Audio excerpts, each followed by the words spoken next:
Voici une présentation succincte du clavier mat, qui est un système, un clavier visuel qui permet de faciliter l'écriture des symboles mathématiques ou des formules scientifiques. Ceci afin de ne plus avoir à mémoriser de raccourcis clavier plutôt compliqués pour des personnes atteintes de handicap. Il se présente de cette manière, 3 couleurs, une partie bleue qui est fixe, présentant des chiffres et des symboles opératoires de base, une partie noire d'effacement à la ligne et d'espace, qui se retrouve à un deuxième endroit pour gagner en rapidité. Cette partie tout en haut qui est mobile, qui est le clavier AZERTY, qui peut également se transformer en clavier grec et monter en majuscules et minuscules. Donc un accès rapide aux symboles grecs.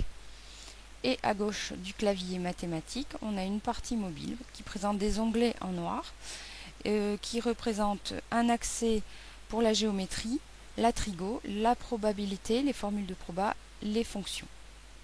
Donc, en fonction du niveau collège ou lycée, ces symboles sont plus ou moins enrichis, plus ou moins présents. Le clavier mat fonctionne actuellement sous Word 2007 et supérieur. Ce clavier peut bien sûr se dimensionner à volonté en fonction des besoins et se positionner n'importe où sur l'écran. On verra plus tard qu'il y a des possibilités d'adaptation, d'accès au clavier. On va attacher un peu d'importance à l'utilisation de l'indice et de l'exposant.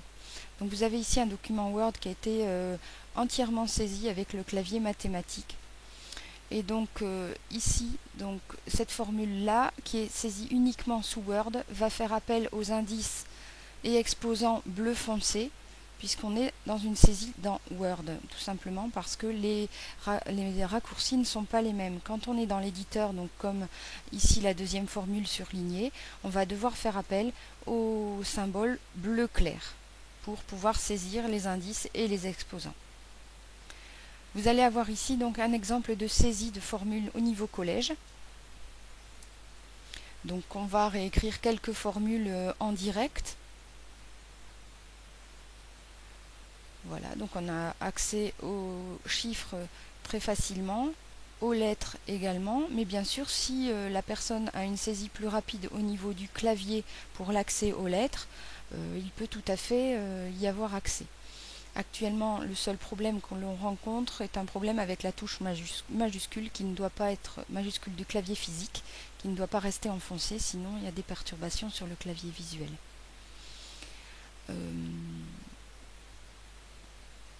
Voilà un autre exemple de formule, donc un peu plus compliqué, faisant appel à une fraction, le symbole pi.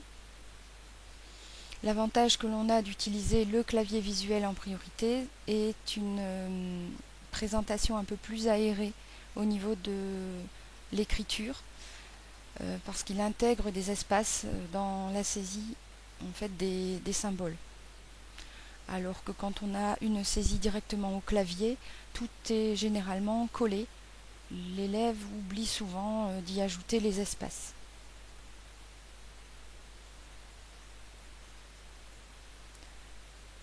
Voilà, donc on a aussi importance ici d'utiliser les flèches de navigation. Il y a une attention particulière à indiquer à l'élève utilisant le clavier quand on utilise les indices, de bien quitter en fait la partie indice. Et donc là, effectivement, une erreur s'est produite, il faut effacer, revenir en arrière. Ça prend un peu de temps, mais c'est très vite corrigé. Et donc on poursuit la saisie. La souris peut très rapidement revenir dans le document Word, cliquer à l'endroit où il faut saisir. Voilà, donc on a vraiment une souplesse d'utilisation de ce clavier actuellement. Quelques bugs existent encore, il est encore nécessaire d'y travailler, mais globalement c'est un clavier qui est assez fonctionnel. Donc un autre exemple ici de saisie avec donc l'indice, l'exposant pardon, sous Word.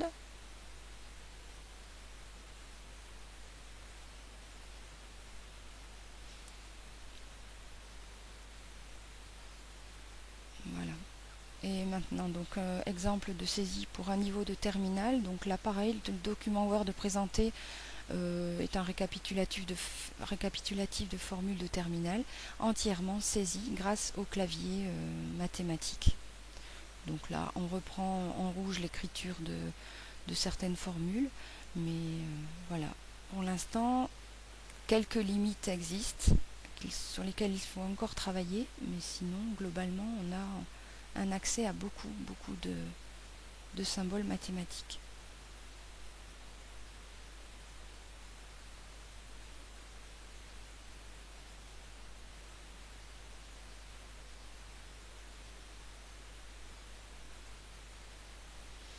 Donc l'idée ensuite, ce serait de pouvoir en fait y combiner une lecture de ces formules mathématiques, puisque on a maintenant de nombreux logiciels voilà, comme Claroread qui permet la lecture de documents Word, OpenOffice, et c'est dommage qu'on doive s'arrêter à cette lecture dès qu'on fait appel à des formules mathématiques.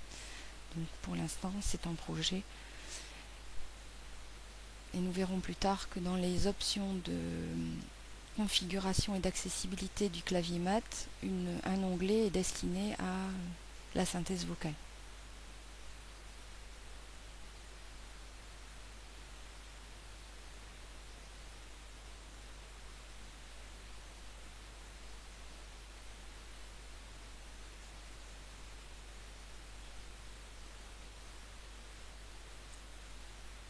Voilà, donc là ici un exemple de saisie pour les limites. Il existe également pour le moment quelques petites améliorations à faire au niveau de la mise en page. Et ça, je pense qu'en réalisant un modèle mathématique, on devrait pouvoir trouver la solution à cette mise en page. Pareil au niveau des polices, voilà. Voilà, l'accès au clavier est toujours bien sûr possible.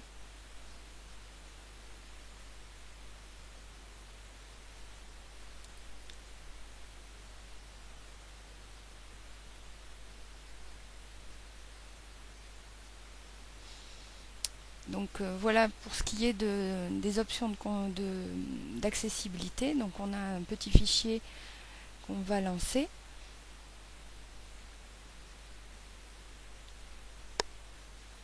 Voilà, la fenêtre d'accessibilité s'ouvre et on a donc 4 onglets, 4 ou 5 onglets. Donc le premier concerne l'accès au pointeur. Donc, on peut choisir avec une temporisation ou un balayage. Le deuxième, c'est l'accès, l'amélioration de visuel. Donc on peut choisir de changer des couleurs. On peut utiliser également un zoom sur les touches quand on les pointe, et on peut également jouer sur l'opacité. Donc je vais vous montrer ici un exemple de réglage d'opacité. Voilà, donc on ferme et ensuite il faut relancer le clavier mat. Donc ici vous avez voilà l'exemple d'opacité à 80%. Donc quand on est dans Word, le curseur est dans Word, le clavier devient plus opaque et on peut y voir en dessous